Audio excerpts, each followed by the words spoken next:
Welcome to Tales Beyond Threads. Dive into the most intriguing Reddit stories from across the internet. Sit back, relax, and let the stories unfold. I am my mom's partner. I'm 21F and I graduated from college last year. I was lucky enough to find a stable job at my last year of college where I'm still working in. My paycheck is not that impressive, but is considered a little above average in my country.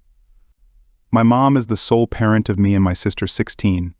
She married at 18 and had me at 20, turned 21 2 months later crazy, then got a divorce, and my dad has never been in my conscious life ever since.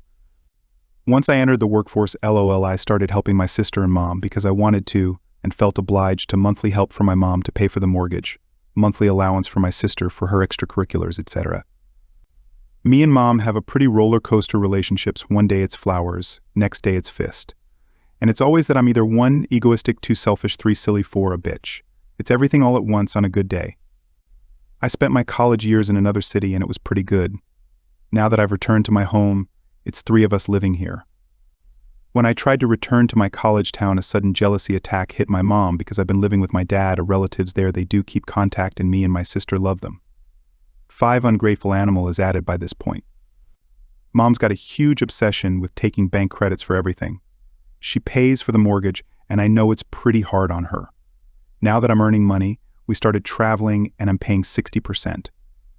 When I'm stuttering on traveling somewhere with friends, she's all about, so you're not going to help me or take me with you and pay for me, why not? I once ordered a large sushi set home and she yapped about how you should have used this money for my credit. Hitting included. Once she's had a bad day at work, all the unreleased anger goes on me and the banter about how I could have helped more goes on and on. I recently had a dinner with her and the grandma, and I just loved how grandma said, "Yeah, now that you're together, you need to figure out how to move things on." As if I don't have my own life and goals. I know it was my fault telling her exactly how much I earn, and it's a quick math that I don't endure that much expenses living with her. Yeah, that's cheating, but also other families live like this in peace with their children. I know she's trying her best, and it's her first time being a mom in this life, and that my help will never be enough. If you're going to tell me that I am indeed a selfish bitch, I'll get it. I may be manipulated, I just need an advice. Thanks. It's concerning that you think you deserve this kind of treatment, or that it's even remotely okay. Please draw some boundaries. This is not okay at all. Either your mom needs to change or you need to move out. Op needs to move out.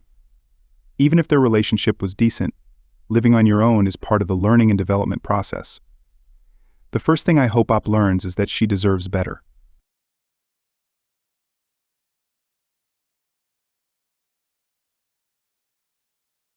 Update: making my senior parents homeless. I promised an update. It's taking me a long time to really sit down and gather my thoughts to update, or rather just really take in the reality of my situation. It's taken me 31 years to really see beyond the rose-tinted glasses of the relationship I thought I had with my father. I did cancel his flight. He did not help us move, but I did end up engaging with him to keep the peace. Quick recap: I inherited my grandparents' home. Father and stepmom wanted to move in. I said no. Dad then decides to leave evil stepmom and reconcile. Wanted to temporarily move in with us. We said no. He was insisting on helping us move and we ultimately said no. We are essentially estranged and he's never really been a parent to me. Would rather love and bond with my 3 stepsisters and all their children than his only child and grandchild. I previously entertained reconciliation, only to be strongly dissuaded by my extended family and Reddit. A week before making the move, he did come to Kentucky and leave my stepmom as he had said. How he did it was cowardly. She was doing laundry on their last day in Texas at their RV, and he got in her vehicle and split back to Georgia, leaving her without transportation. Her children are angry. Once he got to their RV in Georgia, he parked the car, packed his truck up and trailer, and headed to Kentucky. He spent a week here on his property next to my inherited home. I inherited his parents' house, for those that do not recall. He was essentially camping in a small trailer he would haul stuff in for flea markets and gun shows. He asked if he could use my water hose so he could shower, and I agreed. I have cameras outside, so I thought, what could it hurt? Well, here's where I was wrong. I then get a call from him that water is pouring from under the house. I told him to shut the water off. The house has been having leaks since I took possession, as it's got 60-year-old plumbing that will be replaced with the sale of my home. I had my uncle come to confirm and then scheduled a plumber to come look at what needed to be done. This was just 5 days before we would get there with a moving truck from Florida to Key.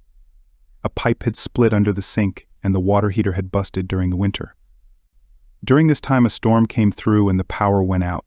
He found a key I had in a flower pot for the plumber and went into my home. When we got there, he told us he sprayed the yard for ticks, did pest control, and also cleaned and sprayed for pests inside the home. I was livid. I didn't react angrily because at the time it felt weird. I was questioning whether I was wrong and he was actually wanting to be a dad to me after all this time. So I let it go. That illusion has since passed. We've been here since mid-June and now I've discovered he's robbed us blind. He's denied it all, of course. Tape had been removed from an old chimney hole, assuming looking for money. Green dishware has been stolen and put on consignment in town and at another local place 40 minutes away. Anytime we have a subcontractor out to give bids on the remodel, he just shows up and tries to hijack the situation. He talked to me like I'm stupid in front of my husband. That surprisingly didn't go well. My husband is as docile as it comes, but that was the straw that broke his silence in all this.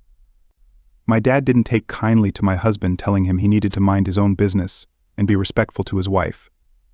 He's now staying at one of his cousins in an RV.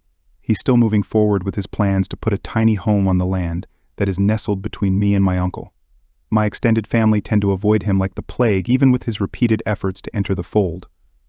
He showed up to their home on the 4th of July with a lawn chair to see fireworks uninvited, and they didn't ask him to leave. Sometime in July, we noticed my dad had messed with the propane heater. It no longer had the pilot light on, and the dial had been moved to one which is on the opposite side of the dial as the pilot setting. Either that was incompetence or he was playing with fate with our lives, his granddaughter's life. He of course denied it. I am under the impression we are all in fear of his retaliation. My husband has no such fears and keeps threatening to go into the consignment that has my stolen glassware and making a scene. Honestly, I'm at the point that I'm just going to let my husband deal with him. I'm no longer emotionally exhausted and just annoyed. He shows up randomly with food which I immediately throw away. The last one had a note on it for my daughter. I wish I had a happier update, but this is what it is. We close on the sale of our home next week and start remodeling soon. I've let my contractors know the situation and he's not to be on the property. I feel bad having them in the situation. I'm worried he will vandalize the house my grandparents left me while we are in our rental. If I end up as a news story, know it's not a mystery and know who is responsible. I'm with your husband on this. Your silence is emboldening your father and pushing boundaries. There's only one way to deal with people like that. Make sure they're aware that you're not afraid of creating an even more public scene than they are. You and your husband should absolutely file a police report and a no trespassing order on the theft and damages he had done. Get your stuff back from the consignment shop. If anything, it makes your father aware that you're not afraid to send him to jail if need be, and no one would bail him out. In recovery, we call that kind of silence co-signing their shit, and it's absolutely a form of positive reinforcement for the offender. My mom cut me off after mentally abusing me for years. Sorry, this is a long story, but bear with me. So background, my parents divorced a few years ago. Before that, my mother 49F and I 19F were inseparable, and I always told her everything. I didn't talk to my dad 49M much at all. Shortly after the divorce, my mom started dating, and I supported her relationship because she found herself good company. I don't particularly like this man myself, but I still go out with him. My father found himself a wife 39F with a teenage daughter 12F. I like them both, we get on well and joke around all the time. My mother was jealous for a long time whenever I spent time with my father and my new stepmother. I think she was afraid I'd replace her. I liked it more at my dad's because my friends were still there and my dad didn't nag me about every little thing. My mother used to scream so loudly at me when I was little that the neighbors could hear the screams all the way outside. I had forgotten to do my homework, or I didn't hear her calling me into the living room. I was really having fun at my dad's, but I didn't want to spend any more time in my mom's flat, so I wanted to move in on my own. The perfect opportunity came half a year ago when my father's side tenant moved out. I got to live on my own. My mom heard about this and was a little upset that I didn't wait until the end of high school to move out. Good that you are moving out, so you don't have to suffer from me. Before I moved, my mother was busy blaming me for everything. I had either forgotten my keys in my room or they were at the bottom of my bag, but I couldn't find them. I had just come from the opening night of our school play. It was getting closer to midnight, and I tiredly called my mother to see if she could come and unlock the door. My mother lives in an apartment building. She came in angry and started shouting loudly in the carcass, "Get ready to pack all your stuff. I've been thinking that you should move in with your father completely. I am not your servant. I was still living half with my mom and half with my dad at the time. I was going to my room to pack my overnight stuff, and my friend S was coming to pick me up at my dad's. You're just like your dad. You take advantage of me, and then when you don't need me anymore, you're just angry and shitty towards me. I'm only human." I snapped. "I've heard that phrase from all the shitty people. I don't like it one bit." "Oh, well, you think I'm a shitty person. No, I don't." "Yes, you do." "No, I don't fucking do. Bye." Then and hurried down to wait for my ride, even though she weren't supposed to fetch me in half an hour. So many of these kinds of such pointless tantrums had already happened. You can vaguely understand why I wanted to move out on my own. Every time she managed to mention how she was only human. I always think that you don't spend much time with me when you're here, and you get away with housework and stuff, and you don't do anything with me. You'd probably rather go where you feel good than stay with me, but you're always in your own room sulking. Yeah, hey, I'd probably feel better talking to you and spending time with you if you didn't start complaining about everything every time, and it's just a little thing. You only like me when I smile. I can't smile all the time. You don't have to. As long as you don't complain all the time. I was ready to watch a movie with you tonight, but no, you weren't. I was. I slammed my door and went to my room, because my company wasn't good enough, even though it was wanted. You always get angry right away. You only come to me when you need help or money. You surely don't behave like that with your father. Your father and stepmother must treat you better than I do, and in your best interest, of course. That's probably why you wanted to go on holiday with them. Far away from me. I'm just like this, yes. Imagine your own. Well, you're giving it away here. Would you rather be with your father than here if it's so nice there, and it goes on for dozens of minutes almost every day? In response to that wonderful rage, she guilt-trips me into love and apologies.